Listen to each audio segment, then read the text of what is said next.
펜타닐은 전혀 다릅니다. 펜타닐은 100% 무조건 이렇게 좀비가 됩니다. 그러니까 펜타닐은 절대 생각도 하지 마시고요.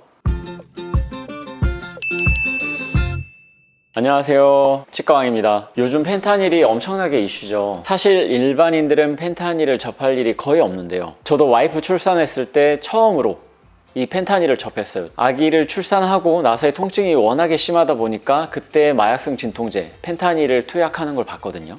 근데 이때도 엄격하게 이 시간을 맞춰서 투약을 했고, 투약해달라고 해도 무조건 해주는 것도 아니더라고요.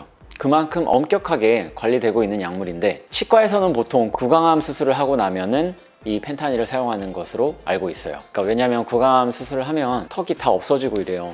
그러면 엄청 통증이 심하기 때문에 그럴 때 펜타닐을 사용하고 있습니다. 그런데 요즘 이 펜타닐 중독에 관한 문제가 한국에서도 굉장히 심각하다는 기사를 봤습니다. 그래서 제가 이 펜타닐에 대해서 검색을 해보고 좀 기사들을 찾아봤는데요, 미국 필라델피아에서 좀비처럼 돌아다니는 펜타닐 중독자들이 담겨있는 영상을 보고 진짜 경악을 금치 못했거든요. 이분들이 처음부터 좀비 같았던 것은 아니고 처음에는 정상적이었는데 펜타닐에 중독되다 보니 피부도 변하고 몸도 변하고 또 온몸은 강직되고 뇌는 마음대로 신호를 보내면서 그렇게 변해간다고 하더라고요. 거의 현실판 좀비라고 보셔도 될 것 같습니다. 제가 보통 환자분들에게는 이런 식으로 세게 표현을 하진 않는데요, 이 마약 중독자들에게는 이렇게 표현을 해도 될 것 같아요. 얼마 전에 제가 즐겨보는 닥터 프렌즈에도 이 펜타닐 관련 영상이 올라왔던 것으로 기억하는데요, 영상에서 우창윤 선생님께서 펜타닐 중독에 빠진 분들은 치아도 다 같이 빠져버린다, 이렇게 설명하시는 것을 봤어요.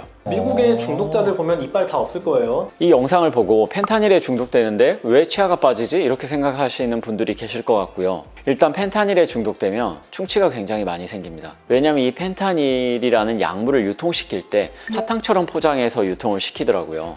사탕처럼 빨아먹게끔 펜타닐을 만든 건데 결국엔 이 사탕 자체도 설탕으로 만든 거거든요. 그런데 우리가 알다시피 설탕은 충치를 유발하고요, 양치가 안 되면은 100% 충치가 생길 수밖에 없는데 좀비처럼 걸어다니는 펜타닐 중독자들이 양치를 할 수는 없겠죠. 그렇기 때문에 거의 100% 충치가 생긴다고 보면 되는데요, 그런데 뒤에서 다룰 펜타닐의 위험성에 비해서 충치는 사실 크게 걱정할 부분은 아닙니다. 왜냐면 충치는 치료하면 되니까.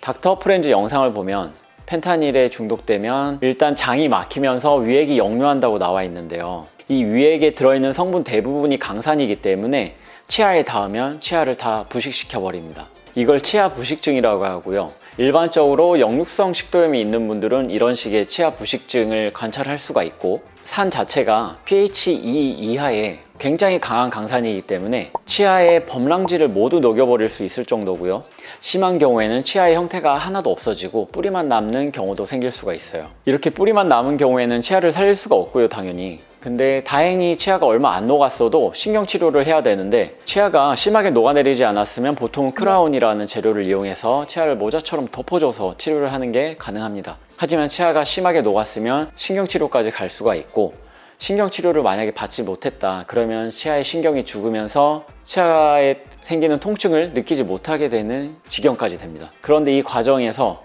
신경이 이미 죽어버렸기 때문에 본인은 모르게 잇몸뼈가 계속 녹게 될 거예요. 그래서 이렇게 잇몸뼈까지 녹아버리면 치아가 다 흔들리는 수준이 되기 때문에 밟지 말고는 답이 없게 됩니다. 또 펜타닐의 부작용 중에 하나가 내피세포의 기능장애인데요, 흔히 혈관을 덮고 있는 막을 내피라 부르고, 이 내피에 기능장애가 생긴다면 몸 여기저기서 출혈이 일어날 수가 있어요. 잇몸도 당연히 출혈이 생길 수가 있는데요, 이렇게 출혈이 생기고 잇몸이 부으면은 치주염이 더 심해지면서 치아가 흔들리다가 결국엔 빠지게 될 수 있습니다. 이렇게 심각해진 상태인데 펜타닐에 중독되면 서 있지도 못하잖아요. 양치는 당연히 못하고요, 잇몸에 생기는 피를 피떡진다고 표현하는데 이렇게 피떡이 생겨도 제거를 하지를 못합니다. 그러면서 치석은 치석대로 쌓이고 치아는 다 뽑아야 되고요, 잇몸뼈가 다 녹아버린 상태라면 틀니도 못 만들게 될 거예요. 또한 이런 중독 환자들이 틀니를 못 만들게 되는 경우는요, 틀니를 만들려면 환자가 일단은 가만히 누워 있어야 되는데 가만히 있지를 못하는 상태이기 때문에 치아에 본을 뜰 수가 없어서 틀니를 만들기가